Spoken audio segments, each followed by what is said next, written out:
नाही चांगली जिरावली तू माझ्या पहिल्या दिवशी मी महाराज भक्त कीर्तनला पुरता आला पाहिजे कारण मी याला तुम्हाला ध्यान द्यायला नाही वा रामकृष्ण असे भक्त भेटावे हे माता म्हणून मी लक्ष द्या गड बसवला सगळ्यांनी हा गड बसवत असताना तुम्ही पहिलं काय घेतलं एक पत्रवळी घेतली कोणी ताटात बसवला कोणी पत्रवळीवरती बसवला माती आणली माती शेतात जाऊन आली का माती आणली हा माती आणली त्या माती त्या पत्रवळीवरती त्या ताटामध्ये माती ठेवली मातीमध्ये वेगवेगळ्या प्रकारचं धान्य टाकलं धान्य त्याच्यावर एक घट ठेवला घट ठेवला घट त्या घाटात काय होतं पाणी ओतलं आता ऐका आता हा घट ऐका हा जसा तुम्ही तो घट बसवला ती पत्रवळी म्हणजे काय माहिती का ती पृथ्वी महाराज ती माती म्हणजे या पृथ्वीवरती असलेली ही काळी आई आहे त्या मातीमध्ये टाकलेलं जे धान्य आहे ना हे ऐका त्या मातीमध्ये टाकलेलं जे धान्य आहे ना ते धान्य म्हणजे काय माहिती का ऐका विविध प्रकारची लोक या समाजात राहणारी या जगात राहणारी आता ऐका त्या मातीवरती एक घट ठेवला हा घट म्हणजे हा 3.5 हाताचा देह आहे आणि या घटामध्ये जसं तुम्ही तुमच्या घटात पाणी ओतलं तसं या देहरूपी घटामध्ये नामचिंतन रूपी देवाचं नामस्मरण जगदंबेचं नामस्मरण रूपी पाणी होता हळू घट काय होईल उगवत राहील पण आता माता भगिनी ऐका सगळ्यांचा घट सारखा उगवणार नाही उगवल का नाही का घटाघटाचे रूप आगळे प्रत्येकाची दैव वेगळं काय सांगितले प्रत्येकाचं दैव कसं आहे प्रारब्ध कसं आहे वेगळं आहे कोणाला महिन्याला 2 लाख मिळतात कोणाला 1 लाख मिळतात कोणाला 50,000 रुपये मिळतात कोण आहे ते घालून बसते ऐका एक गोष्ट लक्षात ठेवा म्हणून मिळालेल्या गोष्टी समाधान माना पण बऱ्याच माता माऊलींचं समाधानच नाही 8 महिन्यापूर्वी दादा मुख्यमंत्र्यांनी एक योजना काढली काय माहिती का 75 वर्षाच्या पुढे सर्व पुरुष महिलांना एसटीचा प्रवास मोफत 8 महिन्यापूर्वी काही माता माऊली एवढे चॅप्टर एसटी फुकाट मिळावा म्हणून त्यांनी आधार कार्डावरच वय 60 होतं ते डायरेक्ट 75 करून टाकले आणि 8 महिन्यांनी पुन्हा मुख्यमंत्र्यांनी घोषणा केली 65 वर्षापर्यंत सर्व महिलांना मुख्यमंत्र्यांची लाडकी बहीण म्हणून सर्व महिलांना 1,500 रुपये महिना ज्यांनी 75 ते ह्या योजनेत बसल्या मग सरकार म्हणलं तुम्ही फक्त एसटी बसा तुम्हाला 1500 नाही का केले कर्म झाले त्याची मुलं आले उपजले मेले आयसे किती इकडे लक्ष द्या आपण आपली कर्म चुकीची झाली का जीवनात दुःख आलं म्हणून सांगता आता तुम्ही 9 दिवसाचा उपवास करणार बरोबर ऐका आज देवीचा रंग कोणता आहे पिवळा आहे बरोबर आता ऐका बरं का रंगावरून एक वाक्य घरी घेऊन जा फार सुंदर आहे सुंदर वाक्य आहे महाराज आज पिवळ्या रंगाची आई जगदंबेला साडी नेसवली फार गोड बर का मूर्ती छान निमंडळासाठी एका टाळ्या वाजवा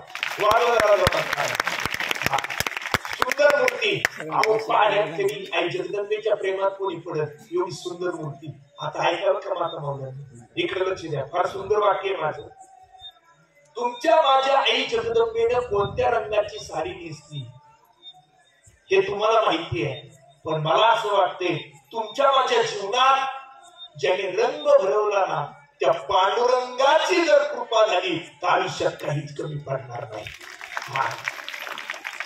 आता ऐका माता माऊलींनो फार महत्वाचे दृष्टांत मला द्यायचे कोण आहे जगदंब माता अहो तिचीच रूप तयार झाली कोण सिंधुताई सपकाळ तिच्याच रूपाने पुढे आल्या कोण जन्माला आलं सावित्रीबाई फुले ऐका सावित्रीबाई फुले तीच सावित्रीबाई फुले जगदंबेच्या रूपाने पुढे आली कोण आहे जगदंब माता झाशीची राणी तिच्याच रूपाने पुढे आली ऐका या समाजातली प्रत्येक स्त्री ही आई जगदंब मातेचंच रूप आहे पण ते आम्हाला ओळखता येत नाही याच्यासारखं दुर्दैव कोणतंच नाही आहे आज दादा 3.5 शक्तीपीठ आम्ही सांगतोय पण दुःख सांगू आज दुपारी 12ची बातमी आहे. पुण्यामध्ये वानवडी नावाचं गाव आहे. त्या वानवडीमध्ये एक बस ड्रायव्हर आहे. बस ड्रायव्हर कोणाचा? शाळेतल्या मुलांचा. आणि त्या बस ड्रायव्हरनी 2 लहान मुलींवरती त्या ठिकाणी अत्याचार केला. आणि ही गोष्ट आज घडली.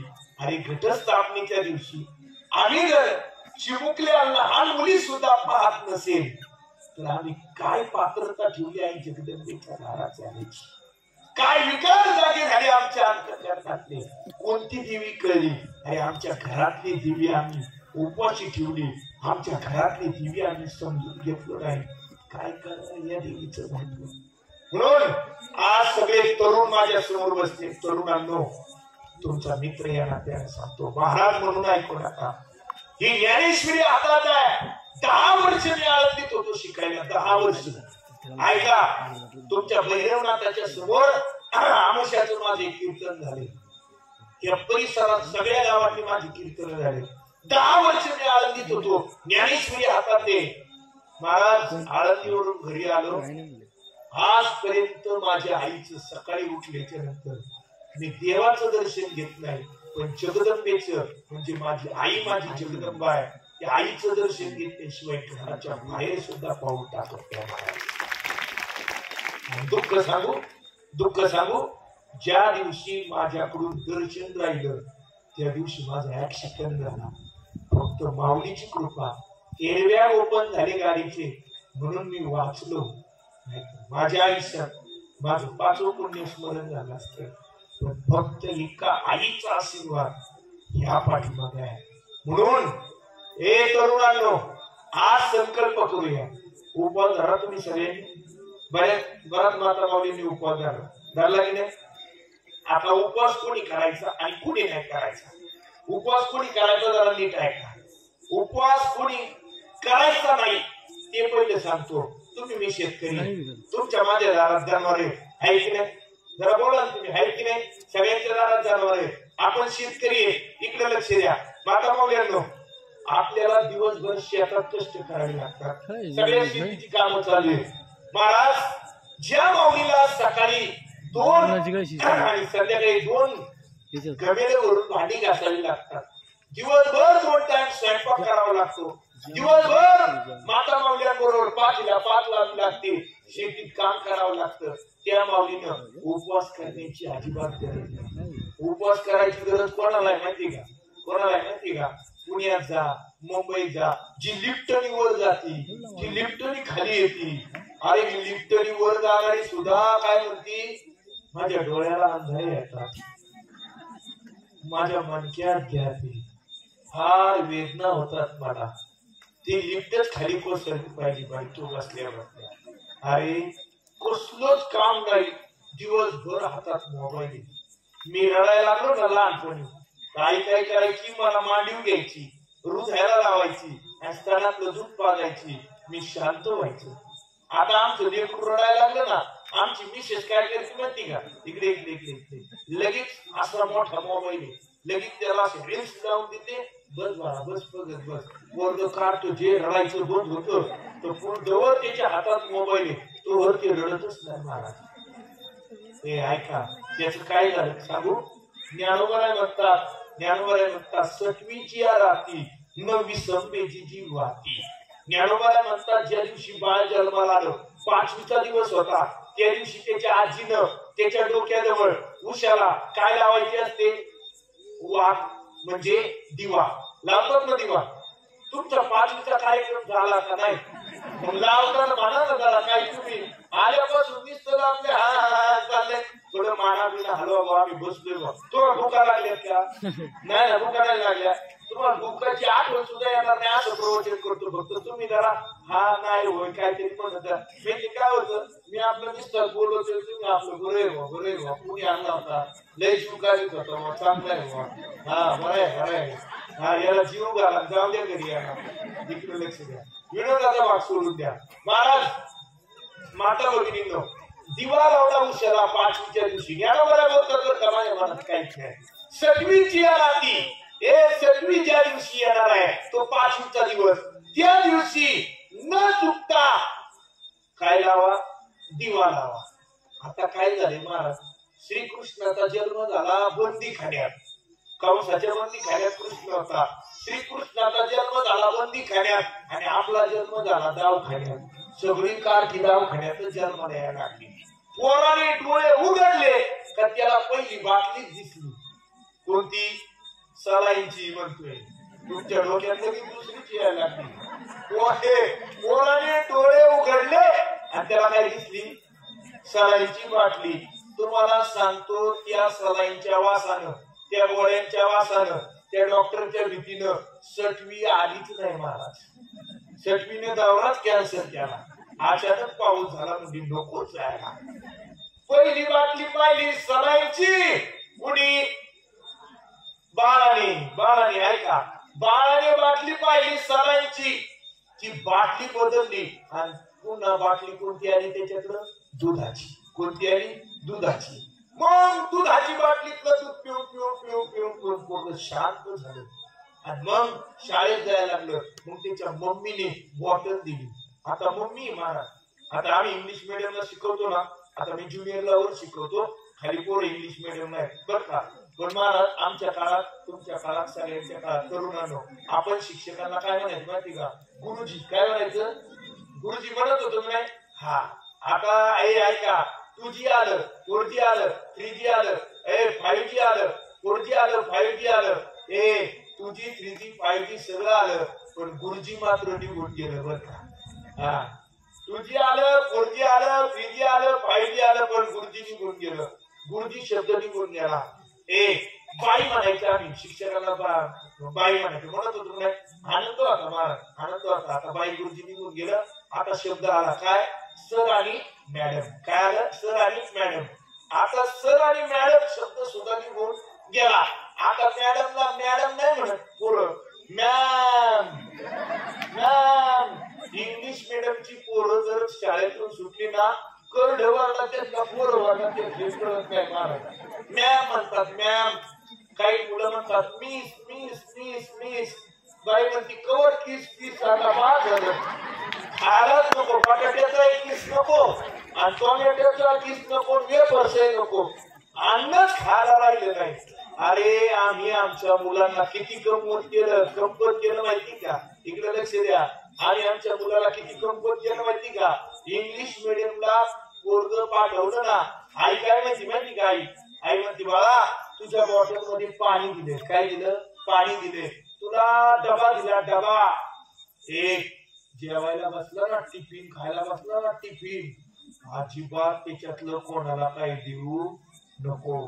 या बॉटल मधलं पाणी कोणाला देऊ नको. हे आमच्या आईचे संस्कार. तिला आई नाही म्हणत आम्ही, काय म्हणतो? मम्मी. काय म्हणतो? मम्मी. ते मम्मी हा शब्द कुठून आला माहिती का? इजिप्त देशामध्ये जी माणसं मृत्युमुखी पडतात, आपण त्याला काय म्हणतो? पार्थिव किंवा प्रेत म्हणतो ना, तिकडे मम्मी म्हणतात. मम्मी. माणूस गेल्यावर जो पार्थिव असतो ना, त्याला मम्मी म्हणतात. तिकडची लोक माणूस मेल्यावर मम्मी म्हणतात आणि आता आम्ही जिवंत माणसाला मम्मी म्हणतो. सगळा घोटाळा झाला महाराज. या मम्मी पप्पामुळे प्रेमच राहिले नाही. थोडे इकडे लक्ष द्या. ऐका, आई सांगतोय मी तुम्हाला. ऐका, पाण्याची बॉटल सुद्धा निघून गेली आणि पाहता पाहता पोराच्या हातामध्ये दारूची बॉटल आली. समाज एक विघटित होत गेला. आई जगदंबेच्या समोर ज्ञानेश्वरी हातात आहे. पायाला हात लावून सांगतो, आज माझ्या इथं समोर तरुण बसलेले आहेत. तरुणांनो, तुमचा मित्र म्हणून ऐका. तुमचा मित्र म्हणून ऐका. जर चुकून कोणी व्यसन करत असेल, आज घटस्थापना आहे. त्या घटस्थापनेच्या मुहूर्तावरती आज जर कोणी चुकून व्यसन करत असेल, पायाला हात लावून सांगतो, पायाला तुमच्या पाया पडतो, पण ते व्यसन त्या ठिकाणी घालून टाका. अरे देव माझा भैरवनाथ सुद्धा तुमचा स्वीकार केल्याशिवाय राहणार नाही. आता हे झालं पुरुषांना, हे झालं माझ्या मित्रांना. माता माऊल्यांनो, तुमच्याही पायाला हात लावून सांगतो, तुम्ही जर मिश्री लावत असाल, तुम्ही चुकून तंबाखू खात असाल, सोप्या नाही काय खायचं, असा बॉयलर पेटवतोय तुम्हाला काय सांगू. मिश्री बाजायला लागलं ना, पुणेवाडीत मिश्री बाजायला लागलं, आम्हाला पारनेर पर्यंत वास येतोय बा. पाया पडतो माता माऊल्यांनो, कसल्याच प्रकारचे व्यसन करू नका. प्रवचनातला दुसरा संदेश, पहिला संदेश मी सांगितला, मुलांनो, हे मुलांनो, आई कोणी माहिती का? आई आपल्यासाठी जगदंब माता आहे. दररोज तिचं दर्शन घ्यायचं. लहान मुलांनो, लहान मुलांनो, तुम्ही सगळे शाळेत जाता? यस यस या नो यस ना? हा मुलं हुशार बरं का. मुलांसाठी एकदा टाळ्या वाजवा. मुलांनी पोटभर जेवायचे बरं का. वाढून सुद्धा न्यायचं, काळजी करू नका. शिल्लक राहिले नाही तर माणसं रुपाची घरी घेऊन जाणार. तसं काय करू नका. मुलांनो, इथून पुढे दररोज सकाळी उठल्याच्या नंतर शाळेत जाताना तुम्ही काय करायचं? आईचं दर्शन घेतल्याशिवाय शाळेत जायचं नाही. करणार प्रॉमिस यस या नो? Okay, thank you. आता जगदंबेला प्रार्थना करतो, पुणेवाडीतल्या माझ्या चिपळीतल्या सगळ्या लहान मुलांना काय दे? बुद्धी दे. म्हणून तुम्हाला सर्वांना मनापासून धन्यवाद देतो. आता विषय पुढचा नीट ऐका. मी जगदंब माता सांगत होतो. माता माऊल्यांनो, फार सुंदर आहे बरं का, फार सुंदर आहे. बहुजन समाजातला मुलगा शिकला पाहिजे, सामान्य कुटुंबातली मुलं शिकली पाहिजे. यासाठी 28 करणारी एक स्त्री समोर आली. रात्रीचे 1 वाजले होते. बोल नका. रात्रीचे 1 वाजले होते. 1 वाजता एक ग्रस्त आला. हातामध्ये कुऱ्हाड होती. दाढी जाटा वाढल्या होत्या. बेकार शरीर होत. आणि रात्रीच्या 1 वाजता दरवाज्यावरती ठाप टाकली. ज्योतिबा, दरवाजा उघड म्हणल्याच्या नंतर दिव्याची वाट पुढे केली आणि महात्मा ज्योतिबा फुले सावित्रीबाई फुलेंना ऐका. महात्मा ज्योतिबा फुले सावित्रीबाई फुलेंना अक्षर ओळख शिकवत होते. इतक्या रात्री कोणीतरी आलं. इंग्रजांचा पहारा होता. इंग्रजांचं पारतंत्र्य होतं. इंग्रज ब्रिटिश राजवट होती. भीती वाटत होती. चूल आणि मुलापर्यंतच स्त्रीनं शिकावं आणि स्त्रीनं राहावं असं ब्रिटिशांचं म्हणणं होतं. ऐका, या अंधकारामधनं पुण्यामध्ये वीरवाड्यात पहिली मुलींची शाळा काढलेली सावित्री कोण होती? तर ती जगदंब माता होती. आज त्या सावित्रीमुळे मी शाळेत जातोय, कारण तिने तुम्हाला मला शिकण्याचा अधिकार दिला. आता माझं बारकाईने उत्तर ऐकलं का? रात्रीच्या 1 वाजता महात्मा फुलेंनी दरवाजा उघडल्याबरोबर हातातली कुऱ्हाड उघडली आणि ती कुऱ्हाड महात्मा ज्योतिबा फुलेंच्या मानेवरती टाकला. तर सावित्री पुढे आली. सावित्रीने दोन्ही हात धरले. कोण होता तो ग्रस्त? त्याचं नाव होतं धोंड्या. धोंड्याचे हात धरले आणि सावित्रीबाई फुले काय म्हणतात? धोंड्या, अरे माझ्या कुंकवाला मारून तुला काय मिळणार आहे? त्या धोंड्या नावाचा ग्रस्त म्हणतो, तुझ्या कुंकवाला मारून मला 1000 रुपयाचं बक्षीस मिळणार आहे. मुलांना ऐकलं का? तुझ्या कुंकवाला मारून मला 1000 रुपयाचं बक्षीस मिळणार आहे. सावित्रीबाई फुले म्हणतात, धोंड्या, माझ्या कुंकवाला म्हणजे ज्योतिबा फुलेंना मारून जर तुला 1000 रुपये मिळत असतील ना, तर जरूर माझं कुंकू मारून टाक. मी नाही आडवी आहे, फक्त माझी एक विनंती आहे तुला. तेवढी विनंती तरी मान्य कर. काय विनंती आहे? माझ्या कुंकवाला मारल्याच्या नंतर तुला 1000 रुपये मिळणार आहे ना, त्या 1000 रुपयाचा उपयोग तू तुझ्या मुलांच्या शिक्षणासाठी कर. एवढं सावित्रीबाई फुलेंचं वाक्य ऐकलं आणि जो धोंड्या महात्मा फुलेंचे तुकडे करायला आला होता त्याच्या हातातली कुऱ्हाड खाली पडली आणि महात्मा ज्योतिबा फुलेंचं धोंड्याने पाय धरले. तो धोंड्या नाही राहिला, तो धोंडोपंत झाला. एका सावित्रीच्या जवळ आल्याच्या नंतर तिने तिच्या आयुष्यामध्ये जगदंबेचं रूप प्रगट केलं आणि नास्तिक लोक सुद्धा आस्तिक विचाराला त्या ठिकाणी नेली. जाता शेवटचं उदाहरण अध्यात्मातलं देतो आणि थांबतो. थोडासा उशीर झाला प्राण प्रतिष्ठा व्हायला. मी 7:15 भैरवनाथाच्या मंदिरात येऊन बसलो होतो. फक्त वाट पाहत होतो कधी उरकत नाही. आज थोडासा उशीर झाला. पहिला दिवस होता, ऍडजस्टमेंट बेस्ट पॉलिसी. मला त्याची काय अडचण नाही, पण आता काय झाले, तुम्हाला भूक लागली आणि मी तुमचा फार वेळ आणतो पाहणं माझ्यासारख्याला योग्य वाटत नाही. पण शेवटचं उदाहरण आहे, महत्वाचं आहे. एवढं उदाहरण माझ्या प्रवचनातलं घरी घेऊन जा. मी लांबून आलोय, मला वाटतं 2 शब्द तुमच्या समोर प्रेझेंटेशन व्हावं, काहीतरी तुम्ही माझ्या प्रवचनातून घरी घेऊन जावं. असंच मी कीर्तनात सांगितलं, आजच्या प्रवचनातून काहीतरी घेऊन जा, आजच्या कीर्तनातून काहीतरी घेऊन जा. एक जण माझी चप्पलच घेऊन गेला. ते मंडळ सगळं त्याच्या मागे आलं, म्हणलं तू चप्पल घेऊन आला महाराजांची. म्हणजे महाराज सांगत होते 2 तास काहीतरी घेऊन जा, काहीतरी घेऊन जा. काय आपण महाराजांची चप्पल म्हणला, दुसरं काय होतं त्याला फेटाचं काढताय ना, दोन नेहरू शकते काढताय ना. मग चप्पल मात्र चांगली होती, काळजी करू नका. विनोदाचा भाग सोडून द्या. सगळी मंडळी घेऊन आताचे भक्त जगदंबेचं रूप सांगत होतो. साधू निघाले गंगेच्या काठावरती. कवळ की ऊन पडलं होतं, फार मोठ प्रसंग नाही काय का. कवळ ऊन पडलं होतं आणि स्नान करावं, पुढे तीर्थयात्रा चालू ठेवावी. मलाच विचार आला, आई जगदंबेचं रूप स्त्री सांगतो, एक स्त्री काय करू शकते ऐका बरं का. महाराज स्नान चालू झालं, पाणी इतकं निखळ वाहत होतं, इतकं स्वराचं वाहत होतं, साधू डोळ्याने अपंग होते त्याला. आणि स्नान चाललं होतं, अचानक साधूच्या कमरेचा लंगोट सुटून गेला आणि साधू विवस्त्र झाले. ऐका बरं का, साधू विवस्त्र झाले, साधू रडू लागले. रडणारे साधू गंगेच्या काठावरून एक स्त्री चालली होती. जसे तुम्ही मुख्यमंत्र्यांच्या लाडक्या बहिणी आहे, तशा श्रीकृष्णाची लाडकी बहीण चालली होती गंगेच्या काठावरून. तिचं नाव द्रौपदी. ऐका माता मौल्यांनो, उदाहरण घरी नेण्यासारखं आहे. आई जगदंब मानतोय मी, आई जगदंब माता मानतोय. माता मौल्यांनो, त्या द्रौपदीनं पाहिलं साधूच्या रडण्याचा आवाज. मुखातून श्रीकृष्ण गोविंद हरे मुरारे नारायण वासुदेव. श्रीकृष्ण गोविंद हरे मुरारे नारायण वासुदेव. साधूच्या मुखातून आवाज चालला होता. साधू रडले होते, कृष्णाचं भजन ऐकत होतं. द्रौपदीने विचारलं, महाराज रडता का?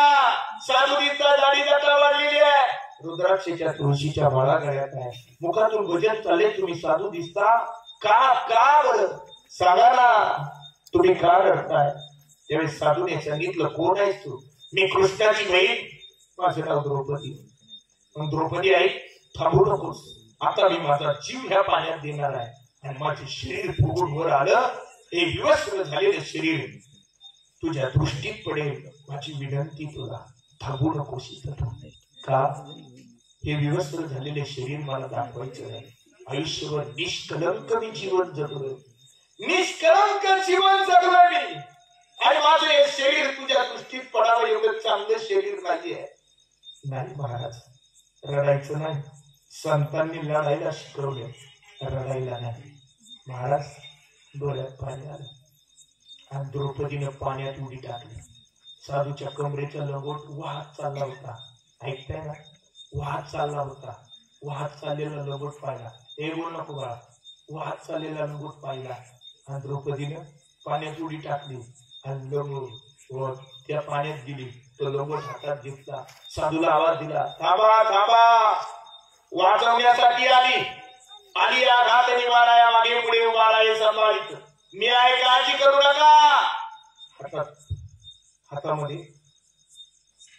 लंगोट घेतला आणि साधूच्या जवळ दिली आणि साधूला काही शब्द वापरले द्रौपदीने.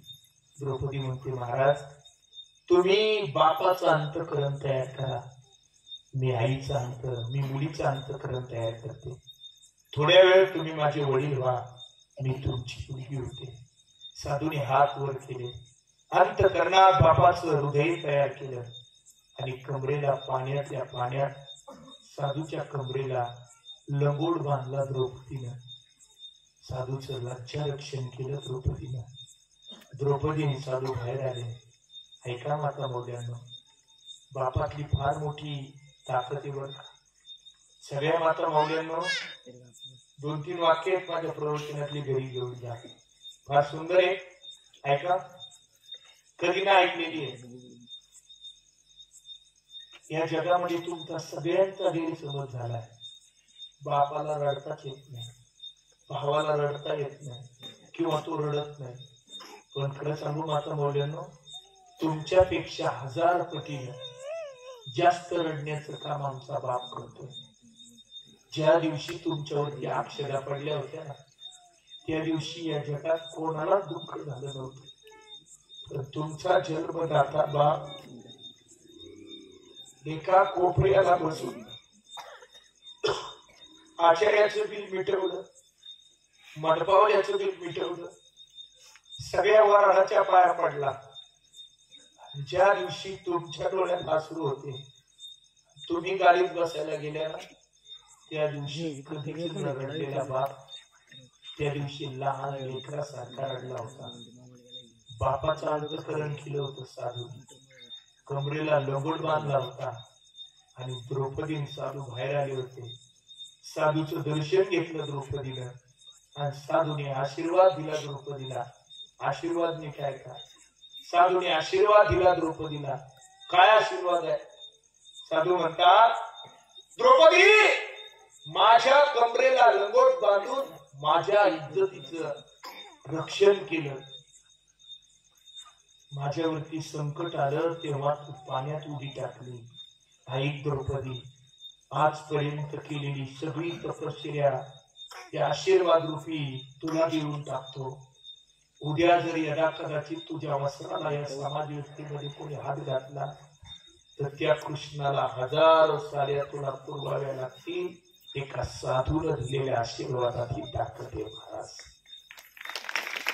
आज पराशर नावाच्या ऋषींच्या पदस्पर्शानं पावन झालेले हे पारनेर भूमी. तुमच्या पारनेरचं नाव का पारनेर पडलं हे तुम्हाला माहित असू द्या.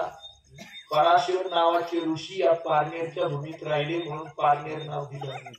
आणि आता माझ्या या नाथनगर मध्ये, भैरवनाथ नगर मध्ये, पुणेवाडी मध्ये तुम्ही स्वतःला कधीतरी भाग्यवान समजा. त्या महाराष्ट्रातले हजारो भाविक ज्या वेळेस मी महाराष्ट्रात कीर्तनाला जातो ना, त्यावेळेस लोक जिथं जिथं भेटतात तिथं तिथं आवर्जून सांगतात, महाराज तुमचं गाव कोणतं? आम्ही पुणे जिल्ह्यातले. पुणे जिल्ह्यातले? हो. शिरूर नावाचा तालुका आहे. अहो म्हणे आम्ही त्या परिसरात येत असतो. कुठं? अहिल्यानगर नावाचा जिल्हा आहे, पारनेर नावाचा तालुका आहे आणि तिथं पुणेवाडी नावाचं गाव आहे. त्या गावात आमचा भैरव आहे. म्हणून तुम्ही स्वतःला आयुष्यात खूप मोठे समजा. का? तुम्ही भैरवनाथाच्या भूमीत जन्माला आला. त्याला प्रमाण देऊन बोलतो. मी जे बोललोय ना आतापर्यंत हे सगळं प्रमाणिशी बोललोय. त्याचं उत्तर देतो. पवित्र ते कुळ पावन तो देश,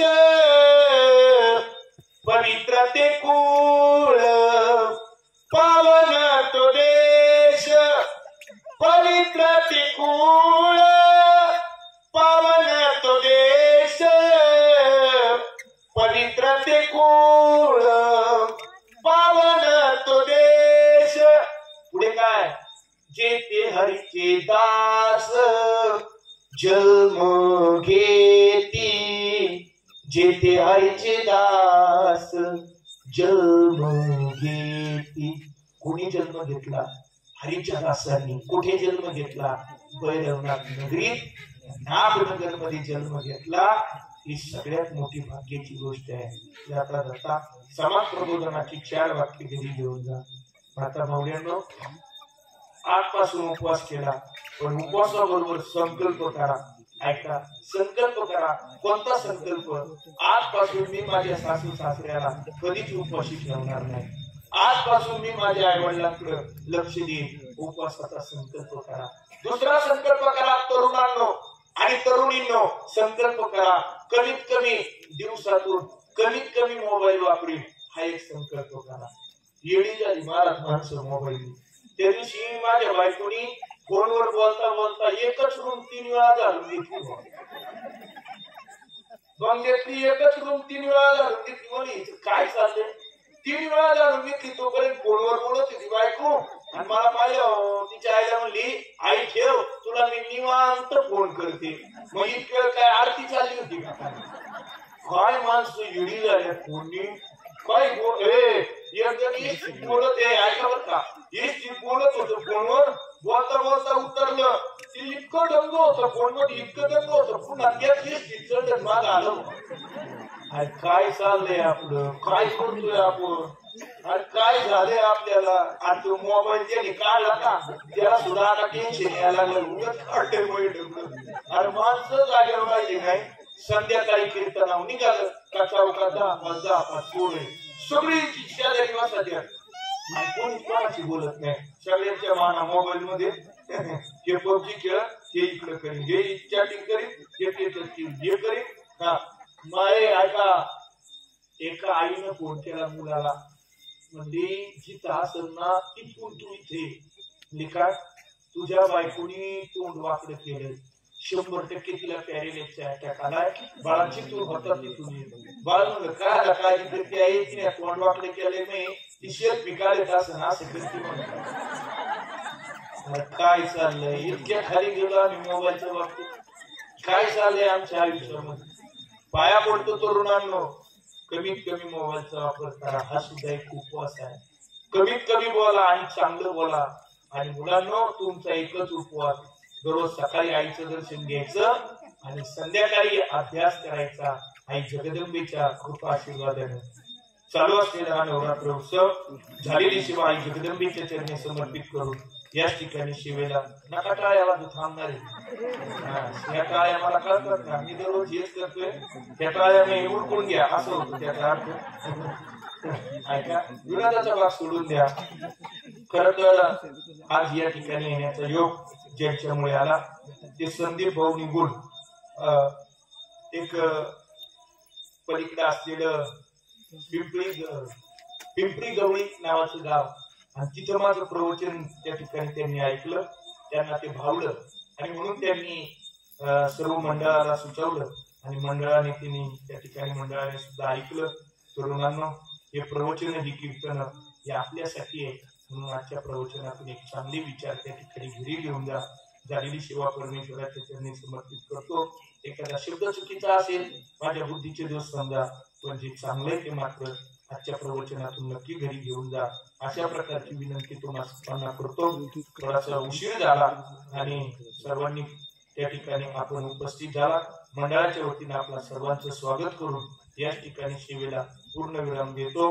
सर्वांनी एकदा टाळी वाजून भजन करा. तुकाराम तुकाराम तुकाराम तुकाराम तुकाराम तुकाराम तुकाराम तुकाराम पुंडलिकावरदार विठ्ठल श्री ज्ञानदेव तुकाराम पंढरीनाथ भगवान श्री माऊली ज्ञानेश्वर महाराज जगद्गुरु तुकाराम महाराज की सद्गुरु जोग महाराज की छत्रपती शिवाजी महाराज की धर्मवीर संभाजी महाराज भारत माता की जय.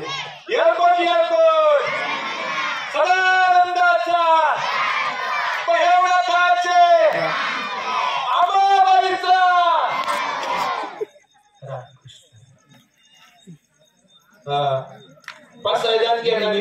घेऊन टाकू सर्वांनी हात जोडा. ज्याला हात येते त्याने हात जोडा. नीट माझ्याबरोबर तुम्ही देखील 5,000 म्हणायचे सगळे मंडळी. आता विश्वात्मके देवी हे वाक्य फळांची व्यक्ती सांगो तया सत्कर्मी गती वाढो दुष्टांची सिमेंट जावो विश्वचा धर्म सूर्य पाहो तुझे वांचल तू ते लावो प्राणी जात वर्ष देश मंडळ ईश्वर निष्ठांची मानली आहे. अनावरत मंडळी भेटू तया होता चला कल्पतरूचे हरव चेतना चिंता म्हणीचे गाव गोड तेजे आरणाव पियुषांचे चंद्रमेजी आलांचन मार्कंड जे थापैन ते सर्वाही सदा सज्जन सुईली होतो किंबहुना सर्व सुखे पूर्ण होणे तिने लोकी भजद्वारी पुरुषे अखंडित आणि ग्रंथभुजे विशेषी लोके विस्तारस्त विजय एकमणी श्री विश्वेश्वराव हा होईल दान प्रसाव एने वरे ज्ञानदेव सुखिया झाला एने वरे ज्ञानदेव सुखिया झाला एने वरे ज्ञानदेव सुखिया झाला. हरि ओम शांती शांती शांती. सर्व मुलांनी छान बसायला म्हणल्याबद्दल जोरात टाळ्या वाजवा मुलांसाठी.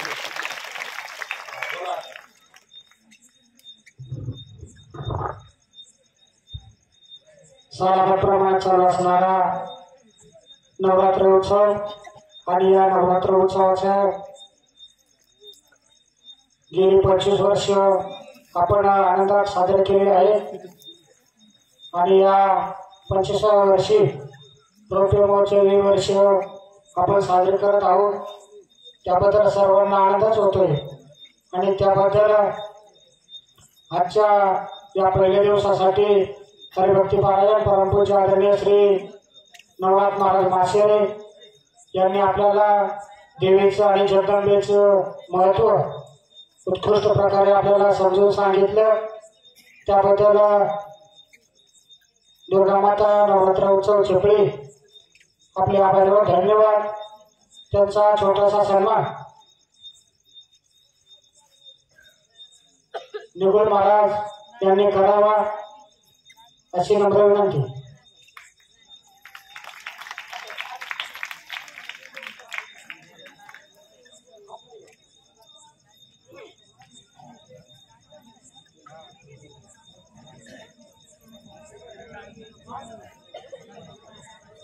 चला राजेंद्र नायकर